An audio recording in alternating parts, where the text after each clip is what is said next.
It's the 78th Annual Academy Awards, and going into the night, award pundits were dubbing the ceremony as the Gay Oscars.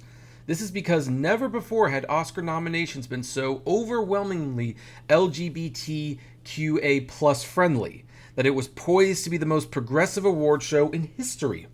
Brokeback Mountain was going into the night strong as the favorite to win Best Picture. Philip Seymour Hoffman was favored to win Best Actor for playing real-life gay author Truman Capote in Capote, and if he didn't win, Heath Ledger was a strong follow-up contender for his performance as a gay cowboy in Brokeback Mountain. Felicity Huffman had a good shot at winning Best Actress for playing a transgendered woman, while Jake Gyllenhaal also had a chance at winning Best Supporting Actor for Brokeback Mountain, also playing a gay cowboy. The night, however, didn't go quite as planned. With the exception of Philip Seymour Hoffman winning Best Actor, none of these wins would come to fruition. Huffman would lose to Reese Witherspoon for Walk the Line, Gyllenhaal would lose to George Clooney for Syriana, and Brokeback Mountain... And the Oscar goes to... Crash. Lost in one of the biggest upsets in Oscar history. But honestly, there are plenty of YouTube videos about this loss, and admittingly as one of the few people in the world who liked Crash more than Brokeback Mountain, they could probably explain their disappointment better than I could. Aside from the overall strange night that the Oscars were, in general, Best Animated Feature was entering its 5th year of existence, and if Pixar winning the previous 2 years made you think the award was getting too mainstream, the Academy nominated a trio of films that would buck all the conventions of the previous years. As always, there would be snubs and omissions. With only 11 submitted films, there would be 3 nominees, and also this was the closest that the awards came to not happening, because if there's less than 9, well, the award wasn't given at all. And many of the most financially successful films wouldn't make the cut. DreamWorks struck out when Madagascar didn't get a nomination despite doing quite well financially and critically. So too did Blue Sky Studio when Robots, a film that has unfortunately been largely forgotten over the years, also failed to crack the nominees. Disney struck out with Chicken Little, and Miramax also didn't make the cut with Hoodwinked.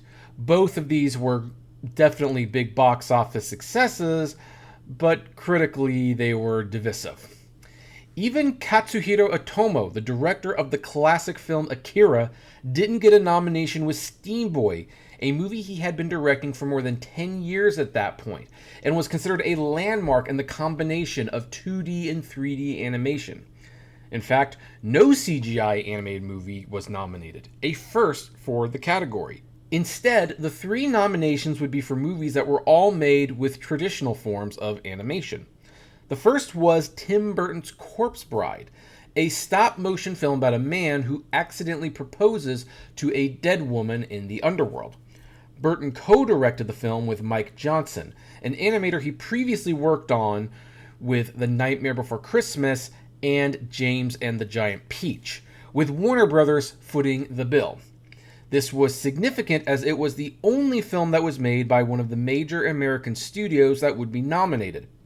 Having Burton behind the project and not having won in the category yet, Warner Brothers was hopeful the award would be theirs. They did have some competition with a previous winner though. Hayao Miyazaki was back in the race with Howl's Moving Castle, an adaptation of the classic children's novel by Diane Wynne Jones. The film was made by Studio Ghibli and distributed by Walt Disney Pictures. The last time Miyazaki was in the race, he prevailed by winning with Spirited Away. While this is still considered one of the category's best wins, it was for a movie that most Americans had not seen, and Ghibli's distributor, Disney, was not happy about it as they wanted their own film, Lilo and Stitch, to win instead. You can see the above movie for more information on that. This year was a bit different. Not only were many Americans familiar with the source material on which Howl's Moving Castle was based, but unlike last time, Disney had no film in the race, freeing up their resources to properly campaign on behalf of Miyazaki and Studio Ghibli. Would they be interested in doing that, though? It was hard to say, but since the movie wasn't their own homemade film, there likely wouldn't be much, if any, real campaigning done. The final film that got in was Wallace and Gromit: The Curse of the Were-Rabbit. From Aardman Animation and directors Nick Park and Steve Box, the movie was based on the popular Wallace and Gromit short films, and the characters were making their feature-length debut with this movie. To get financing for the film, Aardman teamed up with DreamWorks Animation, who had previously won the first Academy Award for Best Animated Feature Film with Shrek. Like Disney, DreamWorks had no real skin in the game when it came to campaigning for this movie to win. Aside from distribution and some co-financing, they weren't personally involved in the making of the movie. That being said, DreamWorks did have a much better relationship with Aardman than Disney had with Ghibli. Chicken Run was a huge success for them and potentially one of the main reasons this category exists. Unlike Disney, who released Ghibli films in limited release, DreamWorks released Aardman films in wide release, and due to the shared financing, reaped more of the benefits when the film succeeded. Having already won the award for an in-house production, DreamWorks might have been in a more open position to campaign for the film to win, as they would then be an awards winner both as a studio and a distributor. They also had the advantage that Wallace and Gromit were loved characters by the Academy, who had already given the duo 2 Oscars in the Best Animated Short Film category, so winning Best Animated Feature would be a natural progression. But would Wallace and Gromit: The Curse of the Were-Rabbit be considered a movie worthy enough to get an Oscar here? It was difficult to say. For the first time since Spirited Away won, the outcome was unclear. Does the Academy give the award to the studio while also honoring a visionary director like Tim Burton? Do they award Miyazaki his second statue? Or do they give the stop-motion movie based on characters who were previously awarded in shorts? Despite what the title of this video says, it was a 3-way race with no clear winner. The biggest telling point may have been in the reviews.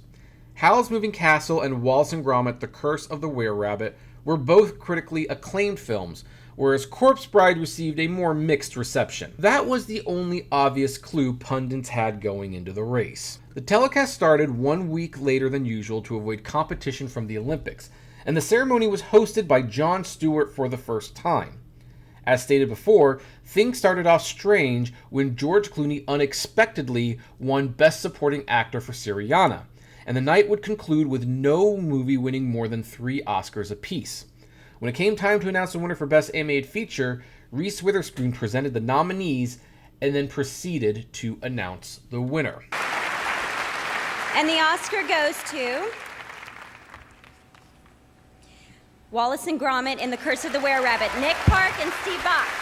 And like that, Wallace and Gromit: The Curse of the Were-Rabbit was the 5th winner of the Academy Award for Best Animated Feature Film. I personally love how the director celebrated this win by decorating their Oscars with matching bow ties, proving once and again that animators make the best jokes in Oscar speeches. With that, another year was closed, but the question we ultimately have to ask is, why was Wallace and Gromit: The Curse of the Were-Rabbit successful in this year's race? Unlike other years, this time the result isn't as clear-cut as it normally would be, as a case could be made for any of these movies winning. However, these are the 3 likely reasons I believe Wallace and Gromit: The Curse of the Were-Rabbit was ultimately successful. Number 1, Wallace and Gromit are beloved characters. It never hurts to have characters who are beloved, and Wallace and Gromit were not only beloved, but their shorts had previously been awarded by the Academy. They had 3 nominations and 2 wins at this point in time. In fact, every single Wallace and Gromit short has had a nomination at the Academy Awards. The movie was not only as good as those shorts, but the characters translated to the big screen more gracefully than most shorts that were turned into feature-length films. The fact that the duo translated so successfully into feature-length format was a wonderful surprise for everyone, and it likely made the Academy want to give them another round of gold statues. Number 2, lack of campaigning overall. While the Best Animated Feature Oscar has never been the most heavily campaigned award, this year it was especially apparent that the studios were kinda meh about the whole thing. Warner Brothers was more concerned with pushing Good Night and Good Luck for Best Picture, and neither Disney or DreamWorks had much skin in the game, so the movies were basically campaigning on their own behalf. In that regard, you could argue that Wallace and Gromit: The Curse of the Were-Rabbit was simply the most enjoyable of the bunch, though there may have been another factor as well. Number 3, Aardman's Fire. While Wallace and Gromit: The Curse of the Were-Rabbit was number 1 at the US box office, it wasn't a huge hit, only making around $16 million that weekend. Nothing that would catch the eye of the typical Academy member. Sadly, that weekend was also newsworthy for Aardman Animation, as there was a huge fire that resulted in much of their history being lost to time. This unfortunate incident likely did catch the attention of people in Hollywood, and it would not surprise me if some sympathy votes were thrown their way as a result. So how much have you lost? Well, apart from what you see here, and half a dozen other sets that are out on display, everything. So that goes right back to the 70s with Morph, right through to the everything that we saved off Chicken Run, the first feature film. In the end, few were going to complain about Wallace and Gromit: The Curse of the Were-Rabbit winning Best Animated Feature. While there could be cases made for the other films to also win the award, the reality is none of these films stood out in ways that nominees had previously done, and anything could have ultimately won and no one would have been bothered. It was just one of those years where the quality was similar and it was anyone's game. And this would actually be preferable, as the following year, the Academy would nominate the worst slate of nominees for this category to date. I'll see you next month when we talk about the race between Cars, Happy Feet, and Monster House. Take care, everyone. Hey, you made it to the end. Thank you so much for making it to the end. Just a few more things. First of all, the names that you see on the screen, these are our Patreon and YouTube member supporters, and I thank each and every one of them. Their support helps me make exclusive videos for Patreon and YouTube members, as well as keep the channel running, and of course is just of huge kindness to me. Also, don't forget to check out the iCritic-led podcast on Spotify, Apple, Google, Deezer, whatever podcasting service you listen to, it is there.